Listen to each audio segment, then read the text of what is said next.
Yeah. Just considering these viruses from last night, yeah.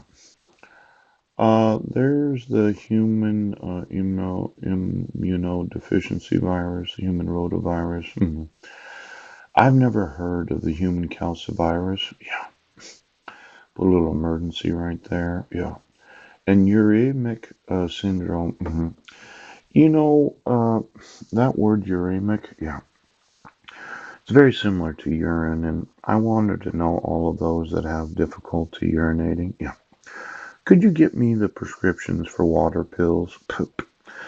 My own father, he had water retention because of alcoholism, and the thought that you and the family, you don't drink enough water because you know that there could be, well, electricity, hmm microwaves, poop, various gases in the water supply. Yeah. It would be good to know those that have water retention problems. Now, I know you're obese, you're overweight, and a lot of Americans are like, I can't lose this weight. I don't know why I can't. You go to the doctor, they prescribe some water pills, and all of a sudden you're urinating. But what I know about the family is they gotta know what you're pissing pooch. Now, there's the International Atomic Energy Agency, yeah, and then the International Agency for Research on Cancer. Ion chromatography, yes. The International Commission on Radiological Protection, yeah. Could you get me all the members of these various commissions, the International Program on Chemical Safety? Mhm. Then there's that ISO. We're all going to go ISO, isn't that right? The International Organization for Standardization. Yeah. I've looked at these ISO codes where every product manufactured in every nation has to be standardized. Yeah. So the United Nations can know the actual items that are being manufactured. Yes. Could you call the ISO and get all the different numeric codes for every item manufactured in every nation of the world? Yeah. I thought it was a complete waste of time to have an additional level of governmental involvement in the manufacturing and sale of any product, as in the United Nations, yes, needs to know that we all are standardized. Mhm.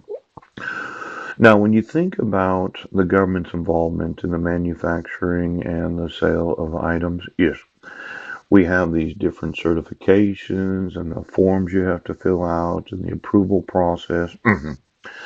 But when we go international as humanity and organization, pow, pow, I think the ISO is overstepping the independence of the various nations of the world. So let's look at the ISO registrations of every company, corporation, and item that they manufacture. Yeah. Now, there could be a large supercomputer someplace that we don't have any knowledge about. Could you call the United Nations and find out exactly where is all the registering of every item that is being sold throughout the world where you have to participate in the International Organization for Standardization to make sure, yes, that you are licensed and certified to sell any item that you manufacture. Now I know we need the United Nations, and I thought I was going to own that big building across from the Ford building there in New York City. Yeah. As I understand the history of the United Nations, Rockefeller had donated the land and Ted Turner had donated $1 billion. Could you get me the actual expenditures of the United Nations since they started in approximately, well, it was in the 1950s, I think they started the League of Nations and the United Nations, and then there's all this money contributed by each and every nation that calls themselves a member of the United Nations. Oh, now, as the United States, let's say I went to suing. Yeah, I sue the United Nations for the actual ownership of their physical property. And then I sue the individuals employed at the United Nations for their knowledge of the political and governmental corruption of issuing court orders where there's no due process or the equal protections of the law. They have these conventions that are enforceable in every nation of the world, whereas sheriffs and police chiefs and judges, yes, They don't enforce the equal rights of American citizens, and they've been bribed and corrupted into thinking right now. I'm thinking of the 2018 Political Corruption Convention that the United States. I just need to know how much of that taxpayer funds are really being used to support the United Nations. It used to be that Rockefeller had a big hand in the actual United Nations building. Yeah. It's where we invite different individuals from each nation of the world to visit here in the United States of America. Yeah. But I wanted to get it and kind of fix it up, little retro design of what the original design was. Yes. Rent it out as office space for those that are employed in New York City. Now I know. What if the United Nations lost, let's say 80% of their funding? Yeah. They were solely a humanitarian organization, and we didn't have all of this standardization of water purification. Yes, I think we could get rid of the International Agency for Research on Cancer. The IAEA. Yeah, something that was started when NATO was starting. Yeah. And the International Commission on Radiological Protection. Yeah. Are they needed? Are they really? Let's say we unemployed 80% of the actual employees of the United Nations. Yeah. I sued every one of them for their knowledge of what the United States of America is doing. Take their personal assets.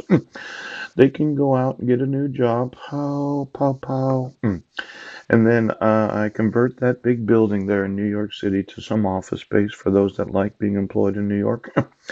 My thought was we should have small locations in the 10 largest nations of the United Nations. Now, that could be by population. Maybe the Chinese would like to hold an annual meeting. Yes.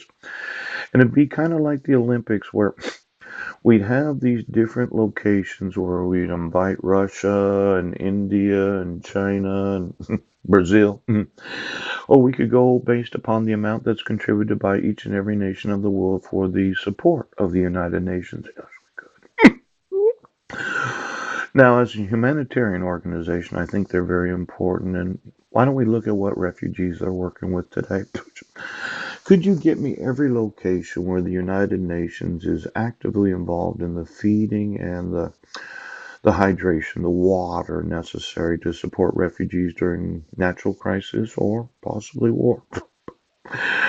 Now, if we were to cut them back to just 20% of the total budget that they've been receiving, yeah. And we removed all the employees because I'm going to sue every fucking one of them. Poach. I'm thinking I'm going to own that building, and knowing that David Rockefeller Sr. had died and he left his brain on a supercomputer. Yeah. Could you call the rest of the family of the Rockefellers and find out what they're doing today? Yeah. I had mentioned that I wanted to put my name in as a creditor of the estate. Yeah.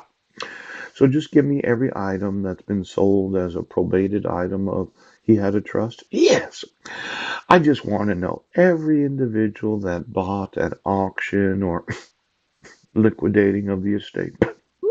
How much was he really worth? Because it seemed to me that really as a citizen of the United States, he wasn't that supportive of the Constitution of this great nation. How? So just go through all of the direct lineage of the last 5 generations. Yes.